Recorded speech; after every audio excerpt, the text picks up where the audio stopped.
Honorable Chairman, Andhra Pradesh State Legislative Council, Honorable Speaker, Andhra Pradesh State Legislative Assembly, Honorable Members of the State Legislature, I am immensely pleased to welcome and congratulate the newly elected Honorable Members of the State Legislative Assembly and members of the Legislative Council to this joint session of the State Legislature being convened for the first time after the general elections 2024. I would like to take this opportunity to commend the Andhra people's active participation in the electoral process. Their inspiration for change has been unambiguous. Now the responsibility of fulfilling their aspirations lies with all of you. Honorable members, you are aware that due to the supreme sacrifice of Amarajeevi Potti Sriramulu, Andhra Pradesh was formed as the first linguistic state on 1st October 1953 with Kurnool as capital. Thereafter, the state was recognized on 1st November 1956 and Telugu-speaking parts of Hyderabad state were made into the combined Andhra Pradesh with Hyderabad as capital. Accordingly, a lot of Telugu people moved to Hyderabad. Again, in June 2014, the people of Andhra Pradesh were forced to undergo another reorganization of their state, the most damaging experience of all. The united Andhra Pradesh was bifurcated unscientifically, undemocratically, and without adequate consultation with the stakeholders. This has left an indelible mark on the minds of the people of the residual state of Andhra Pradesh. The turbulence caused due to multiple state reorganizations and the resultant disruptions have deprived Andhra people of a sustained long-period development and progress. Today we stand at a juncture where the people have to again take up the task of rebuilding their state. As time has progressed, it has become evident that the Andhra Pradesh Reorganization Act 2014 does not compensate enough the residual Andhra Pradesh for the loss of prosperity and development opportunities.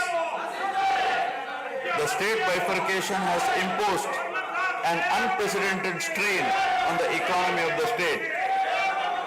There are patent inconsistencies in distribution of assets and liabilities, with 58.32% of combined state population.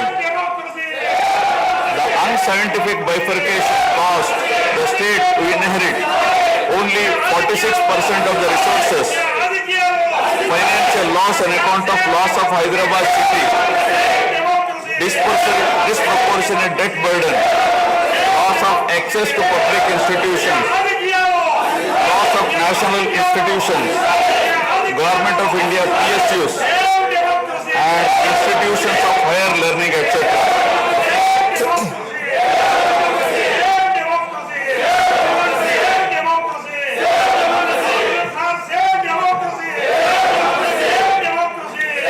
One can see that scientific criteria for apportionment were not adopted, while the residual state inherited huge revenue deficit.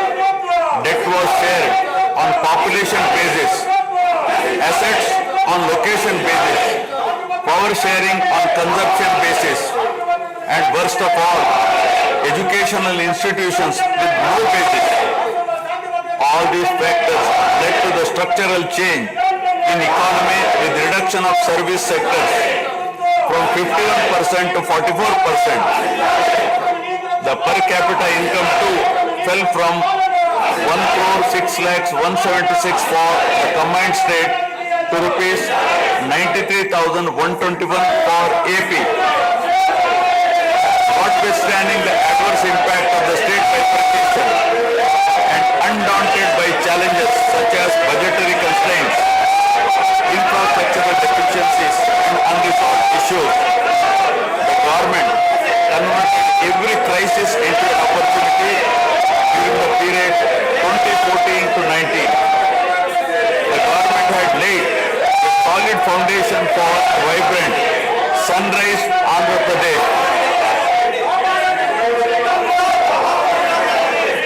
The then government focused on the inherent strengths of the successor state of Andhra Pradesh, its 974-kilometer coastline, providing opportunities for port-led development and requisite environment for manufacturing activities.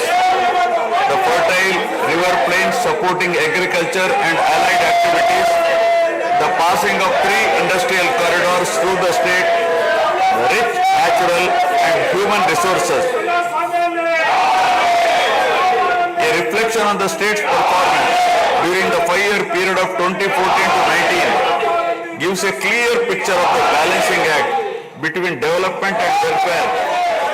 Completion of prestigious Pattasima project by linking of rivers Godavari and Krishna in a record time of 1 year.